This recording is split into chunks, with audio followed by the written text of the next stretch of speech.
Hi friends, good afternoon and welcome back to my channel Arpita Shetty's Kannada vlogs. ಎಲ್ಲರೂ ಹೇಗಿದ್ದೀರಾ? ಎಲ್ಲರೂ ಚೆನ್ನಾಗಿದ್ದೀರಾ ಅಂತ ಅನ್ಕೋತೀನಿ. ನಾನು ಕೂಡ ಚೆನ್ನಾಗಿದ್ದೀನಿ. ಬನ್ನಿ ಇವತ್ತಿನ ವ್ಲಾಗ್ನ ಶುರು ಮಾಡೋಣ. ಇವತ್ತು ಶನಿವಾರ ಮಧ್ಯಾಹ್ನ ಹಂಗೆ ನಾವು ದೇವಸ್ಥಾನಕ್ಕೆ ಹೋಗೋಣ ಅಂತ ಹೊರಟಿದ್ದೀವಿ. ಆವಾಗ ವ್ಲಾಗ್ನ ಸ್ಟಾರ್ಟ್ ಮಾಡಿದೆ. ವೈದ್ಯನಾಥ್ಪುರಕ್ಕೆ ಹೋಗ್ಬಿಟ್ಟು ಹಾಗೆ ಕರ್ನಾಟಕ ಸಾಹಿತ್ಯ ಸಮ್ಮೇಳನ ಇದೆಯಲ್ಲ, ಕನ್ನಡ ಸಾಹಿತ್ಯ ಸಮ್ಮೇಳನ, ಅಲ್ಲಿಗೆ ಹೋಗೋಣ ಅಂತ ಅಂದ್ಕೊಂಡಿದ್ದೀವಿ. ಅಪ್ಪ ಅಮ್ಮನೂ ಡ್ರಾಪ್ ಮಾಡಿದಾಗ ಆಗುತ್ತೆ ಮಂಡ್ಯವರೆಗೂ ಅಂತ ಹೇಳ್ಬಿಟ್ಟು. ಯಾಕೆಂದರೆ ಅಮ್ಮ ಮತ್ತು ಅಪ್ಪ ನನ್ನನ್ನು ರಿಟರ್ನ್ ಬಿಡೋದಕ್ಕೆ ಅಂತ ಹೇಳಿ ಬಂದಿದ್ದರು. ನಾನು ಊರಿಗೆ ಹೋಗಿ ಅಲ್ಲೇ ಇದ್ದೆ ಅಲ್ವ ಒಂದು 15 ಡೇಸು. ಅದಕ್ಕೇ ರಿಟರ್ನ್ ಬಿಡೋಕ್ಕೆ ನಮ್ಮ ಮನೆಯವರು ಅವರಿಗೆ ವರ್ಕ್ ಏನೋ ಇದೆ ಅಂತ ಹೇಳಿ ಬರೋದಕ್ಕಾಗಿಲ್ಲ ಅಂತ ನಮ್ಮ ಅಪ್ಪ ಅಮ್ಮನೇ ಬಂದು ಬಿಟ್ಟು ಹೋಗ್ತಿದ್ರು. ಇವಾಗ ಪಾಪು ಇರೋದ್ರಿಂದ ಒಬ್ಬೊಬ್ಬಳೇನೂ ಬರೋದಕ್ಕಾಗೋದಿಲ್ಲ. ಮುಂಚೆ ಒಬ್ಬಳೇ ಬರ್ತಿದ್ದೆ ಅಕಸ್ಮಾತ್ ನಮ್ಮ ಮನೆಯವ್ರೇನಾದರೂ ಬ್ಯುಸಿ ಇದ್ದರೆ. ಹಾಗಾಗಿ ನನ್ನ ತಮ್ಮನೂ ಬಂದಿದ್ದ, ಅವನು ಬೇಗನೆ ರಿಟರ್ನ್ ಹೋದ. ಇವರಿಬ್ಬರು ಇವಾಗ ಹೋಗ್ತಿದ್ದಾರೆ. ಒಂದು ವೀಕ್ ಇರಿಸ್ಕೊಂಡಿದ್ದೆ ಅಮ್ಮನ, ಇರಲಿ ಅಂತ ಹೇಳ್ಬಿಟ್ಟು. ಒಟ್ಟು ಒಂದು 21 ದಿನದವರೆಗೂ ಅಮ್ಮನ ಜೊತೆನೇ ಇದ್ದೆ. ಆಫ್ಟರ್ ಅ ಲಾಂಗ್ ಟೈಮ್ ನಾನು ರಿಟರ್ನ್ ಬಂದಮೇಲೆ, ಬಾಣಂತನ ಮುಗಿಸ್ಕೊಂಡು ಬಂದಮೇಲೆ ಇವಾಗಲೇ ಇಷ್ಟು ಲಾಂಗ್ ಟೈಮ್ ಇದ್ದಿದ್ದು. ಇವಾಗ ರಿಟರ್ನ್ ಹೋಗ್ತಿದ್ದಾರೆ. ಮತ್ತು ನಾವು ಕೂಡ ಹೋಗಬೇಕು. ಇವಾಗ ಹೋಗೋದು ಬರೋದು ಇದ್ದೇ ಇರುತ್ತೆ ಅಲ್ವಾ, ಪಾಪು ಚಿಕ್ಕದಿರೋದ್ರಿಂದ ಹೋಗ್ತಾ ಇರೋದು ಬರ್ತಾ ಇರೋದು. ಅವ್ರಿಗೂ ನೋಡಬೇಕು ಅನ್ಸ್ದಾಗ ಬರ್ತಿರ್ತಾರೆ. ನಾನು ಏನಾದರೂ ಹರಕೆಗಳು ಮತ್ತು ಹಬ್ಬಗಳು ಏನಾದರೂ ಇದ್ದಾಗೆಲ್ಲ ಹೋಗ್ತಿರ್ತೀನಲ್ವ. ಸೊ ಹಂಗಾಗಿ ಹೆಂಗೋ ಕಾಲ ಕಳೆದೋಗುತ್ತೆ. 1 ಇಯರ್ ಆಗಿದ್ದು ಇನ್ನೇನು ಆಗ್ತಾಯಿದೆ. ಫೆಬ್ 2 ಬಂದರೆ ಪಾಪಗೆ 1 ವರ್ಷ.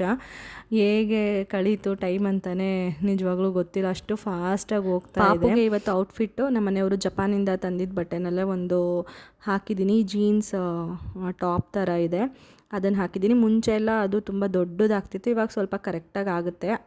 ಕರೆಕ್ಟ್ ಅಂದರೆ ಲೂಸ್ ಇದ್ರೂ ಓಕೆ ಹಾಕ್ಬೋದು ಅವಳಿಗೆ, ಆ ಥರ ಇದೆ. ಅದಕ್ಕೆ ಹಾಕ್ತೆ. ಯಾಕೆಂದರೆ ಮಕ್ಕಳು ಇವಾಗ ಬೇಗ ಬೇಗ ಬೆಳೆದ್ಬಿಡ್ತಾರೆ. ನಾವೇನಾದರೂ ಹಾಗೆ ಇಟ್ಕೊಂಡು ಹಾಕ್ತೀವಿ ಅಂತಂದರೆ ಅದು 1 ಸತಿ 2 ಸತಿ ಅಷ್ಟೇ ಹಾಕೋದಕ್ಕೆ ಸಾಧ್ಯ. ಅದಕ್ಕೆ ನಾನು ಆಲ್ಮೋಸ್ಟ್ ಎಲ್ಲನೂ ನೋಡಿ ಬೇಗನೆ ಹಾಕ್ಬಿಡ್ತೀನಿ. ಸ್ವಲ್ಪ ಕರೆಕ್ಟಾಗಿ ಆಗ್ತಿದೆ ಅಂತ ಅನಿಸ್ದಾಗ್ಲೇ ಹಾಕೋದಕ್ಕೆ ಶುರು ಮಾಡಿಬಿಡ್ತೀನಿ. ಬಟ್ಟೆಗಳಾಗಿರ್ಬೋದು ಅಥವಾ ಶೂಸ್ ಎಲ್ಲ ತಂದಿದ್ದಾರೆ, ಅದೂ ಆಗಿರ್ಬೋದು, ನೋಡಿಬಿಟ್ಟು ಹಾಕ್ತಾಯಿರ್ತೀನಿ ಅಲ್ಲಲ್ಲೇ. ಯಾಕೆಂದರೆ ನಾನಿವಾಗ ಮೇಲಿಟ್ಬಿಟ್ಟಿದ್ದೆ ಫಸ್ಟು, ಒಂದು ಟ್ರಾಲಿ ಬ್ಯಾಗಲ್ಲಿ ಹಾಕ್ಬಿಟ್ಟು ಏನಕ್ಕೆ ಸುಮ್ಮನೆ ಎಲ್ಲ ಇಷ್ಟು ದೊಡ್ಡ ಸೈಜ್ದಂತ ಇವಾಗ ಕೆಳಗಡೆ ಇಟ್ಕೊಂಡಿದ್ದೀನಿ. ಅಲ್ಲಲ್ಲೇ ನೋಡಿ ಹಾಕೋದಕ್ಕೆ ಸರಿ ಹೋಗುತ್ತೆ ಅಂತ. ಶೂಸು ಅಷ್ಟೇ ಇವತ್ತು ಹಾಕಿರೋದು, ಮುಂಚೆ ಹಾಕ್ತಿರ್ಲಿಲ್ಲ. ಇವತ್ತು ಹಾಕಿ ನೋಡಿದೆ, ಚೆನ್ನಾಗಿ ಸೂಟ್ ಆಗುತ್ತೆ ಜೀನ್ಸ್ ಇದಕ್ಕೆ ಅಂತ ಹೇಳ್ಬಿಟ್ಟು ಹಾಕ್ತೆ. ಹ್ಯಾಟ್ ನಾರ್ಮಲಿ ಅದನ್ನು ಯಾವಾಗಲೂ ಯೂಸ್ ಮಾಡ್ತಿರ್ತೀನಿ, ಬಿಸಿಲಿರುತ್ತೆ ಅಂತ ಹೇಳ್ಬಿಟ್ಟು ಹ್ಯಾಟ್ ಹಾಕ್ಕೊಂಡು ಬಂದೆ. ಅಂತ ಏನು ಚಳಿಯೆಲ್ಲ ಇಲ್ಲ ಅಂದ್ಬಿಟ್ಟು ಹ್ಯಾಟ್ ಹಾಕಿದ್ವಿ. ಇವಾಗ ದರ್ಶನ ಎಲ್ಲ ಮುಗೀತು. ಊಟಕ್ಕೆ ಹೋಗೋಣ ಅಂತ ಹೇಳ್ಬಿಟ್ಟು ಊಟಕ್ಕೆ ಹೋಗ್ತಾ ಇದ್ದೀವಿ. ನಾನು ವಿಶಾಲ್ ಮಾರ್ಟಲ್ಲಿ ತೊಗೊಂಡಿದ್ದು ಒಂದು ಶಾರ್ಟ್ ಟಾಪ್ ಮತ್ತು ಜೀನ್ಸ್ ಹಾಕ್ಕೊಂಡಿದ್ದೀನಿ, ಲೈಟ್ ಗ್ರೀನ್ ಕಲರ್ದು. ನೋಡಿರ್ತೀರ, ಒಂದು ವ್ಲಾಗಲ್ಲಿ ತೋರಿಸಿದ್ದೆ. ಆ್ಯಕ್ಚುಲಿ ಈಗ ಹಾಕಿರೋ ಶಾರ್ಟ್ ಟಾಪು ಜೀನ್ಸ್ ಮೇಲೆ ಹಾಕೋದಕ್ಕೆ ಚೆನ್ನಾಗಿ ಸೂಟ್ ಆಗುತ್ತೆ ಅಂತ ಅಂದ್ಕೊಂಡೆ ನಾನು ತೊಗೊಂಡಿದ್ದು. ಅದೇ ಥರ ಚೆನ್ನಾಗಿ ಸೂಟ್ ಆಯಿತು. ಯಾಕೆಂದರೆ ನನಗೆ ನೀಟಾಗಿ ಟ್ರಯಲ್ ಮಾಡೋದಕ್ಕೆ ಆಗಿರಲಿಲ್ಲ. ಮನೆಗೆ ಬಂದ ಮೇಲೂ ಅಷ್ಟೇ ಈಗಲೇ ಡೈರೆಕ್ಟಾಗಿ ಜೀನ್ಸ್ ಮೇಲೆ ವೇರ್ ಮಾಡಿದ್ದು ಓಕೆ, ಚೆನ್ನಾಗಿ ಅನ್ನಿಸ್ತು ನನಗೆ.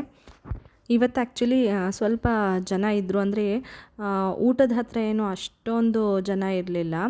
ದರ್ಶನಕ್ಕೆ ನಾವು ದರ್ಶನ ಮುಗಿಸ್ಕೊಂಡು ಬರೋ ಅಷ್ಟೊತ್ತಿಗೆ ಒಂದು ಕಾಲೇಜ್ ಫುಲ್ ಏನು ಮಕ್ಕಳಿದ್ದಾರೆ ಎಲ್ಲರೂ ಬಂದಿದ್ದರು ದರ್ಶನ ಮಾಡೋದಕ್ಕೆ. ಮೇ ಬಿ ಅವರು ಕೂಡ ಕನ್ನಡ ಸಾಹಿತ್ಯ ಸಮ್ಮೇಳನಕ್ಕೆ ಹೋಗ್ತಾರೆ ಅಂತ ಅನ್ಕೋತೀನಿ ನೆಕ್ಸ್ಟ್ ಇದಾದಮೇಲೆ. ಅದಕ್ಕೆ ಫುಲ್ ಕಾಲೇಜ್ ಮುಖಾಂತರ ಬಂದಿದ್ದಾರೆ ಅಂತ ಅಂದ್ಕೊಂಡ್ವಿ. ಅವರು ಇಂಜಿನಿಯರಿಂಗ್ ಕಾಲೇಜ್ ಮಕ್ಕಳು ಅಂತ ಅನ್ಕೋತೀನಿ, ವಿತ್ ಯೂನಿಫಾರ್ಮ್ ಬಂದಿದ್ದರು. ಹಾಗಾಗಿ ಗೆಸ್ ಮಾಡಿದ್ವಿ ಮೇ ಬಿ ಇವರು ಅಲ್ಲಿಗೆ ಬರ್ತಾರೆ ಅಂತ ಅಂದ್ಕೊಂಡು. ಇವಾಗ ರಿಟರ್ನ್ ಹೋಗ್ತಾ ಇದ್ದೀವಿ. ಅಂದರೆ ದೇವಸ್ಥಾನದಲ್ಲಿ ಎಲ್ಲ ಮುಗಿಸ್ಕೊಂಡು ದರ್ಶನ ಎಲ್ಲ ಮಂಡ್ಯದ ಕಡೆಗೆ ಹೋಗ್ತಾ ಇದ್ದೀವಿ. ಪಾಪು ಒಂದು ರೀಲ್ಸ್ ಮಾಡೋಣ ಅಂತ ಹೇಳ್ಬಿಟ್ಟು ವಿಡಿಯೋ ಮಾಡ್ತಾಯಿದ್ದೆ. ನಾನು ಹೊರಗೆ ಹೋಗುವೆ, ಊರ ಸುತ್ತಿ ನೋಡುವೆ ಅಂತ ಹೇಳ್ಬಿಟ್ಟು ಪುನೀತ್ ರಾಜ್ಕುಮಾರ್ ಅವ್ರದ್ದು ಇದೆಯಲ್ಲ ಸಾಂಗು, ಅದನ್ನು ಮಾಡು ಅಂತ ಅಮ್ಮ ಹೀಗೆ ರೀಲ್ಸಲ್ಲಿ ನೋಡಿಬಿಟ್ಟು ಹೇಳಿದರು.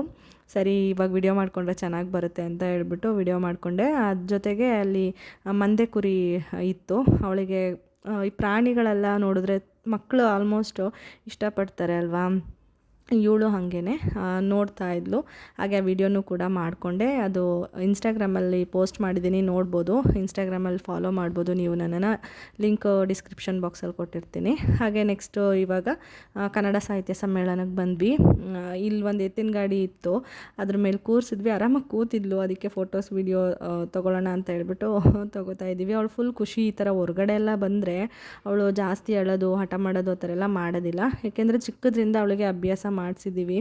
ಆಲ್ಮೋಸ್ಟ್ 6th ಮಂತ್ ಇದ್ದಾಗ ಹೊರನಾಡಿಗೆ ಕರ್ಕೊಂಡೋಗಿದ್ದು ಲಾಂಗ್ ಜರ್ನಿ. ಅದಕ್ಕಿಂತ ಮುಂಚೆ ಅಂದರೆ ಒಂದು 3 ಮಂತ್ಸಲ್ಲಿದ್ದಾಗ ಮೈಸೂರಲ್ಲಿ ಸ್ವಲ್ಪ ಶಾಪಿಂಗ್ ಇತ್ತು ಅಂತ ಹೇಳಿ ಅಲ್ಲಿಗೂ ಕರ್ಕೊಂಡೋಗಿದ್ವಿ. ಸೊ ಹಿಂಗೆ ಓಡಾಡಿಸ್ತಾ ಅವಳು ಕೂಡ ಅಡ್ಜಸ್ಟ್ ಆಗಿಬಿಟ್ಟಿದ್ದಾಳೆ ಇವಾಗ. ಅಲ್ಲಿ ಯಾರೋ ಬಂದಿದ್ದರು, ಫೋಟೋಸ್ ತೊಗೋತಾಯಿದ್ರು ಅವ್ರು ಮಾತಾಡ್ಸಿದ್ದಕ್ಕೆ ಅವ್ರನ್ನ ಮಾತಾಡ್ಸಿದ್ಲು, ಜೊತೆಗೆ ಡಿಚಿ ಹೊಡಿಯೋಕೆ ಹೋಗ್ತಾ ಇದ್ದಾಳೆ ಅವರಿಗೂ. ನಾವು ಮಾತಾಡ್ಸ್ಬೇಕಾದ್ರೆ ಹಂಗೆ ಡಿಚಿ ಅಂತ ಮಾಡ್ತೀವಲ್ವ, ಡಿಚಿ ಅಂತ, ಅವ್ರಿಗೂ ಹಂಗೆ ಮಾಡೋದಕ್ಕೆ ಹೋದ್ಲು. ಅವ್ರು ಫುಲ್ಲು ಖುಷಿ ಆಗೋಯ್ತು. ಯಾರೇ ಆದರೂ ಅಷ್ಟೇ ಮಕ್ಕಳನ್ನ ನೋಡಿದ್ರೆ ಖುಷಿ ಅಲ್ವಾ, ಅವರು ಎತ್ಕೊಂಡು ಮುದ್ದಾಡ್ತಾಯಿದ್ರು ಮಗುನ. ಹಾಗೆ ಪಕ್ಕದಲ್ಲೆಲ್ಲ ಏನೇನೋ ಇತ್ತು, ಅದೆಲ್ಲ ಫುಲ್ಲು ರಶ್ ಇತ್ತು. ಇವಳನ್ನ ಕರ್ಕೊಂಡು ಹೋಗೋದಕ್ಕೆ ಹಿಂಸೆ ಆಗುತ್ತೆ. ಶೆಕೆ ಆದರೆ ಅಳೋದಕ್ಕೆ ಶುರು ಮಾಡಿಬಿಡ್ತಾಳೆ. ಅವಳಿಗೆ ಹಿಂಗೆಲ್ಲ ಫ್ರೀ ಆಗಿದ್ದರೆ ಏನಿಲ್ಲ, ಆರಾಮಾಗಿರ್ತಾಳೆ. ಅದಕ್ಕೇ ಬಿಸಿಲು ಕೂಡ ವಿಪರೀತವಾಗಿತ್ತು. ನಾವು ಯೂಶ್ವಲಿ ಮನೆಯಲ್ಲೇ ಇರ್ತೀವಲ್ವ, ಹೊರಗಡೆಗೆ ಜಾಸ್ತಿ ಹೋಗಲ್ಲ. ಶೆಕೆ ಅನ್ನೋದೊಂದು ಫೀಲ್ ಆಗುತ್ತಷ್ಟೇ, ಮನೆ ಒಳಗೆ ಅಷ್ಟು ಬಿಸಿಲು ಗೊತ್ತಾಗಲ್ಲ. ಈ ಥರ ಎಲ್ಲಾದರೂ ಹೊರಗಡೆ ಬಂದಾಗ ನನಗೆಪ್ಪ ಇಷ್ಟೊಂದು ಬಿಸಿಲು ದಿನ ಇರುತ್ತಾ ಅಂತ ಅನಿಸುತ್ತೆ. ಅಷ್ಟು ಬಿಸಿಲು.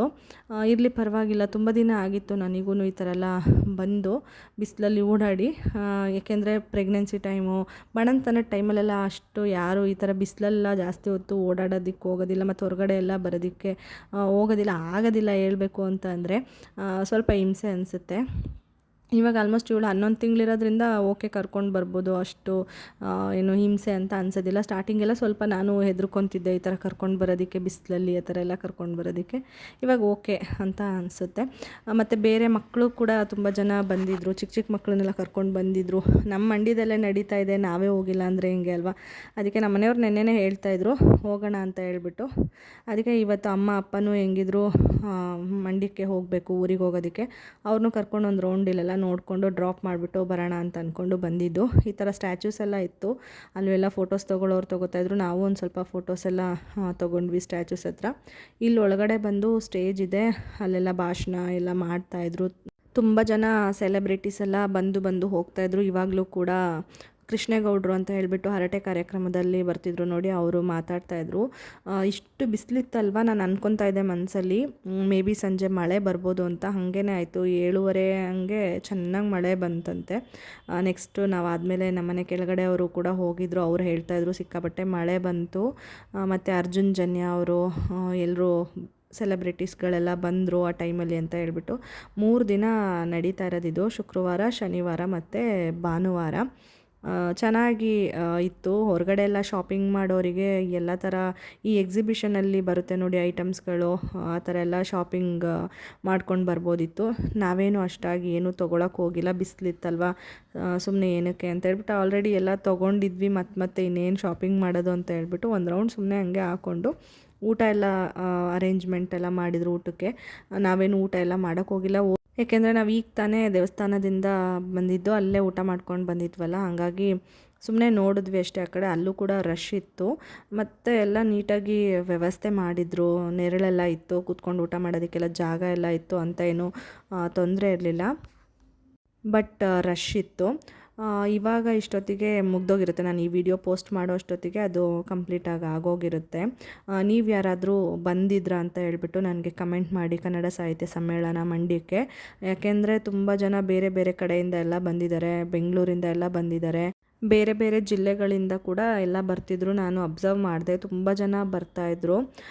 ವಾಣಿಜ್ಯ ಮಳಿಗೆಗಳು ಅಂತ ಹೇಳ್ಬಿಟ್ಟು ಅದೆಲ್ಲ ಇತ್ತು. ನಾನು ಆ ಕಡೆ ಎಲ್ಲ ಹೋಗೋಕ್ಕೆ ಹೋಗಲಿಲ್ಲ, ಜಸ್ಟ್ ಹಿಂಗೆ ಹೊರಗಡೆ ಎಲ್ಲ ನೋಡಿಕೊಂಡು, ಮತ್ತು ಅಲ್ಲಿ ಸ್ಟೇಜ್ ಇತ್ತಲ್ಲ ಆ ಕಡೆ ಎಲ್ಲ ನೋಡಿಕೊಂಡು ಒಂದು ರೌಂಡ್ ಸುಮ್ಮನೆ ಹಾಗೆ ಹಾಕ್ಕೊಂಡು ಬಂದಿದ್ದಷ್ಟೇ. ಇವಾಗ ಇಲ್ಲಿ ಈ ಸ್ಟ್ಯಾಚು ಹತ್ರ ಫೋಟೋ ತೆಗ್ಸೋಣ ಪಾಪುಗೆ ಅಂತ ಹೇಳ್ಬಿಟ್ಟು ಬಂದ್ವಿ. ಬೇರೆಯವರೆಲ್ಲ ಫೋಟೋಸ್ ತೊಗೋತಾಯಿದ್ರು. ರಶ್ ಇರುತ್ತೆ ಅಲ್ವಾ, ವೆಯ್ಟ್ ಮಾಡಲೇಬೇಕು. ಎಲ್ಲಿ ಹೋದ ತಕ್ಷಣವೇ ಫೋಟೋಸ್ ಎಲ್ಲ ತೊಗೊಳಕ್ಕಾಗೋದಿಲ್ಲ. ನಾವು ಫೋಟೋ ತೆಗೆಯೋಣ ಅಂತ ಹೇಳ್ಬಿಟ್ಟು ನಿಲ್ಲಿಸಿದ್ರೆ ಇವಳು ಅದು ಮುಖ ನೋಡಿಬಿಟ್ಟು ಅದು ಏನು ಅನ್ನಿಸ್ತೇನೋ ಅಳೋದಕ್ಕೆ ಶುರು ಮಾಡಿಬಿಟ್ಲು. ನಾವಿಬ್ಬರು ನಿಂತ್ಕೊಂಡು ಅವಳನ್ನ ಎತ್ಕೊಂಡು ಫೋಟೋ ತೆಕ್ಕೊಳ್ಳೋಣ ಅಂತ ಹೇಳ್ಬಿಟ್ಟು ಅಮ್ಮನ ಕೈಲಿ ಫೋನ್ ಕೊಟ್ಟು ಹೋಗಿದ್ದು, ಅಳೋದಕ್ಕೆ ಶುರು ಮಾಡಿಬಿಟ್ಲು. ಆಮೇಲೆ ನಾನು ಅವ್ರ ಅಪ್ಪಂದು ಅವಳದು ಸೇರಿಸಿ ಒಂದು ಫೋಟೋ ತೆಗೆದೆ. ಕೊನೆಗೆ ನೋಡ್ಬೋದು ವಿಡಿಯೋದಲ್ಲಿ ಅಳ್ತಿದ್ದಾಳೆ ಅವಳು ಎದ್ರುಕೊಂಡು. ಅಂದರೆ ಅದೇನೋ ಒಂಥರ ಅವಳಿಗೆ ಭಯ ಆಗಿದೆ, ಅದಕ್ಕೇ ಮೇ ಬಿ ಅವಳು ತುಂಬ ಹತ್ತಿರಕ್ಕೆ ತೊಗೊಂಡೋಗಿ ತೋರಿಸಿದ್ವಲ್ವ, ಅದಕ್ಕೆ ಹೆದರ್ಕೊಂಡ್ಲು ಅಂತ ಅನಿಸುತ್ತೆ. ನಾವು ಮುಟ್ಲಿ ಅಂತ ಹೇಳ್ಬಿಟ್ಟು ತೊಗೊಂಡೋಗಿದ್ದು, ಬಟ್ ಅವಳು ಹೆದ್ರುಕೊಂಡು ಅಳ್ತಾಳೆ ಅಂತ ಗೊತ್ತಿರಲಿಲ್ಲ. ಆಮೇಲೆ ಸುಮ್ಮನೆ ಸಮಾಧಾನ ಮಾಡಿಬಿಟ್ಟು ಕರ್ಕೊಂಡು ಬಂದುಬಿಟ್ವಿ. ಇವಾಗ ನೆಕ್ಸ್ಟು ಸಾಕು ಓಡಾಡಿದ್ದು, ಇನ್ನೇನು ಬಿಸಿಲಿದೆ ಅಂತ ಹೇಳ್ಬಿಟ್ಟು ರಿಟರ್ನ್ ಬರ್ತಿದ್ದೀವಿ. ನಮ್ಮ ಅಪ್ಪ ಅಮ್ಮನ ಡ್ರಾಪ್ ಮಾಡಿಬಿಟ್ಟು ಬಸ್ ಸ್ಟಾಪಲ್ಲಿ ನಾವು ರಿಟರ್ನ್ ಮನೆಗೆ ಬರೋಣ ಅಂತ ಬಂದ್ವಿ. ಮದ್ದೂರಲ್ಲಿ ಸ್ವಲ್ಪ ಐಟಮ್ಸ್ ತೊಗೋಬೇಕಿತ್ತು, ದಿನಸಿ ಐಟಮ್ಸ್ ಎಲ್ಲ ತೊಗೋಬೇಕಿತ್ತು. ಅದಕ್ಕೇ ತೊಗೊಳ್ಳೋಣ ಅಂತ ಹೇಳ್ಬಿಟ್ಟು ಸ್ಟಾಪ್ ಮಾಡಿದ್ವಿ. ಇಲ್ಲಿ ರೆಗ್ಯುಲರಾಗಿ ನಾವು ಮದ್ದೂರಿಗೆ ಬಂದಾಗ ಇಲ್ಲಿ ಚುರುಮುರಿ ಮತ್ತು ಟೊಮ್ಯಾಟೊ ಸ್ಲೈಸು ಮತ್ತು ಇನ್ನೂ ಏನೇನೋ ವೆರೈಟೀಸ್ ಇದೆ, ಅದೆಲ್ಲ ನನಗೆ ಇಷ್ಟ ಆಗುತ್ತೆ ಇವ್ರ ಹತ್ರ. ಈ ಪಾನಿಪುರಿ ಗೋಬಿ ಮಂಚೂರಿಗಿಂತ ನನಗೆ ಇದು ಇಷ್ಟ ಆಗುತ್ತೆ. ಅದಕ್ಕೆ ಇಲ್ಲಿ ಸ್ವಲ್ಪ ಟೊಮೆಟೊ ಸ್ಲೈಸ್ ತಿಂದ್ಬಿಟ್ಟು ಚುರುಮುರಿ ತಿಂದ್ಕೊಂಡು ಹಾಗೆ ಅಲ್ಲಿ ಹಿಂದೆ ಮಾಲ್ಗುಡಿ ಕಾಫಿ ಇತ್ತಲ್ಲ, ಅಲ್ಲಿ ಕಾಫಿ ಕುಡ್ಕೊಂಡು ಬಂದ್ವಿ. ಮನೆಗೆ ಬಂದಮೇಲೆ ಏನು ಅಷ್ಟೊಂದು ನಾನು ವ್ಲಾಗ್ ಕಂಟಿನ್ಯೂ ಮಾಡೋಕ್ಕೆ ಹೋಗಿಲ್ಲ. ಪಾಪು ಜೊತೆ ಆಟ ಆಡೋದು, ಟೈಮ್ ಸ್ಪೆಂಡ್ ಮಾಡೋದು ಇದೇ ಆಯಿತು.